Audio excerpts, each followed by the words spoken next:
Well, it's definitely a new thing. I've been in pre-K for 15 years, so I've always been so hands-on, but it's definitely a good learning experience, and I really enjoyed learning all the new technology that's out there.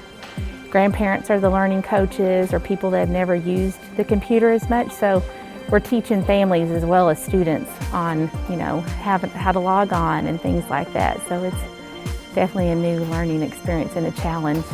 I do like it. I like that you can work at your own pace, but you kind of have to stay on top of what you're doing. You can't just take like 2 days off or you get really behind. Work through any kinks that they're experiencing, because for most families, virtual is completely new.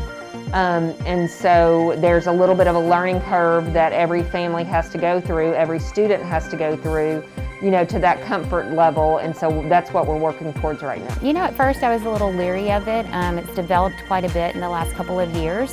I feel like I get to focus more on relationships instead of developing curriculum, and I kind of enjoy that part. This year is very, very challenging. Challenging for me because we have such large numbers. Our enrollment in the Virtual Innovation Academy has increased over 100%. Last year we had about 300 virtual students.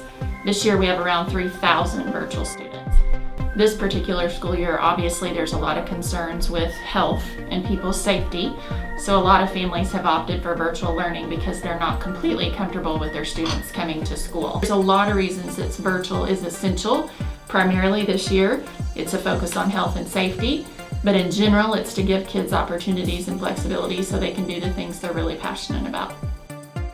One of the neat things about teaching virtually, I think, is that the students are able to learn based on their level of where they're at with our programs that we have, versus like in the classroom, they're kind of learning as a whole group, and you're learning at the level that the average child is at in that group.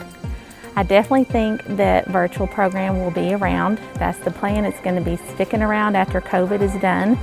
It really allows for the students to have a different path. Maybe they stay home and have lots of activities that they're practicing during the day, and they need a different way to learn. And this allows them to learn outside of that. They can do their studies in the evening or on the weekend. They might have families that travel a lot. And so this really allows for some of that flexibility in learning that a normal face-to-face does not allow. Being supported district-wide from, principals, teachers, district administration, our school board. So, our virtual program for the district is at Don Tyson School of Innovation, but this is a district-wide supported program. So it definitely has been a team working on this, and other principals and buildings and teachers supporting the program. So, it's just been a collaborative effort. Oh, I think it definitely is going to be mainstream. So I definitely think with the way the world is going, in COVID or no COVID, that they'll still have this program available because it gives parents and students flexibility. Again, I think it's just a great program. I think it's going to develop even more next year when we don't have kind of the chaos of what's going on this year. And I think it just really opens doors for students that just never have been available.